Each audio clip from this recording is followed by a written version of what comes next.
Magandang gabi mga kapinas horror. Handa ka na ba pakinggan ang isang kwento ng kababalaghan na maaaring totoo o baka isang babala?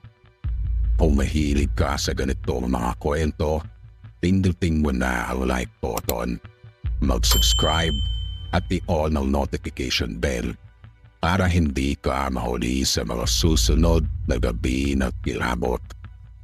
Tara! Samahan mo ako maglakad sa Kalye Puno. Ang kwento ay naganap sa isang baryo sa Quezon Province.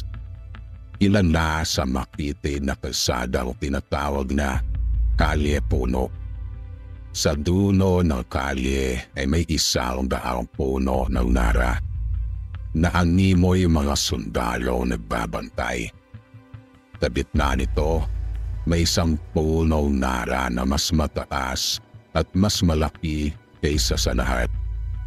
At dito raw nagsisimula ang kababalaghan. Si Elias, isang 24 anyos na baguhan sa lugar, ay nagmamadaling makauwi bago bumuhos ang ulan. Habang bumibili siya ng tinapay, inanong niya ang tindera. "Ale, may shortcut po ba papunta sa kabilang barangay?" "Iho, huwag kang dadaan sa Kalye Puno paggabi. Hindi ligtas yun," sabi ng tindera. Ngumiti lang si Elias. Iniisip na isa lang ito alamat para takutin ang mga dayo gaya niya. Umalis siyang dala ang flashlight at payo. Naglakad papunta sa shortcut na ipinagbabawal. Paglapit na sa daan, agad niyang naramdaman ang malamig na hangin. Ang mga puno ay tila nakaturo sa kanya at may kakaibang amoy na nabubulok na dahon. Habang naglalakad, napansin niya ang hindi nawala sa paningin ng malaking punong nara. Kahit pa malayo na siya sa unang puno, parang paikot-ikot ang daan. Biglang may bumulaw sa hangin. Tumingin ka. Kinabahan si Elias. Pinilit niya huwag pansinin at nagpatuloy. Nang lingunin niya ang likuran, may nakita siyang anino mahaba at payat. Mas mahaba kaysa sa katawan niya. Nagpalinga-linga siya, ngunit walang ibang tao. Pagtingin niya muli, ang anino ay nakaturo na sa kanya. Naramdaman niya bumibigat ang kanyang balikat na para bang may nakasakay sa kanya. Sa gilid ng mata niya, may nilalang sa sanga ng puno.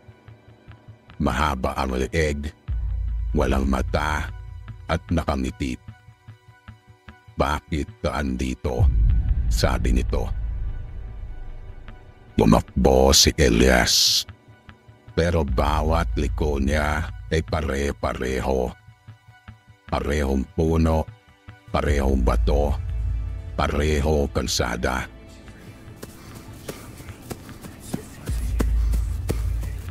Habang tumatakbo siya, mas lumalakas ang bulong.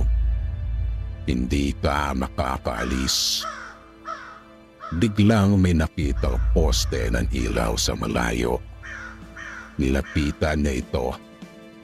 Pero nang makarating siya, nasa simula ulit siya ng Kalye Puno.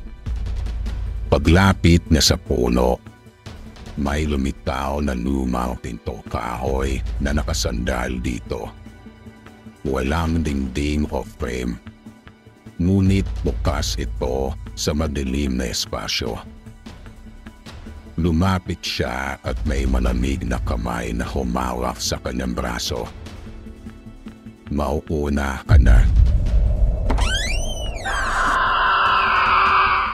Wala siyang nagawa na may malakas na puwersang humila sa kanya papasok sa pinto. Sa huling sandali, sumigaw siya. Ngunit walang nakarinig. Kinabukasan, wala siyang bakas na naiwan. Hanggang ngayon, may mga nagsasabing naririnig pa rin nila ang sigaw ni Elias sa Kalye Puno. Lalo na kapag madaling araw. Ikaw ba, may lakas ka ba ng loob na dumaan doon?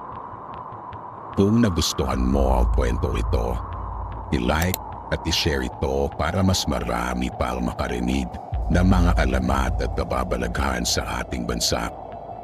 Mag-subscribe ka na rin at i-on notification bell para sa susunod na gabi ng kilabot. Dito lang sa Pinas Horror. Hanggang sa muli mga ka-horror.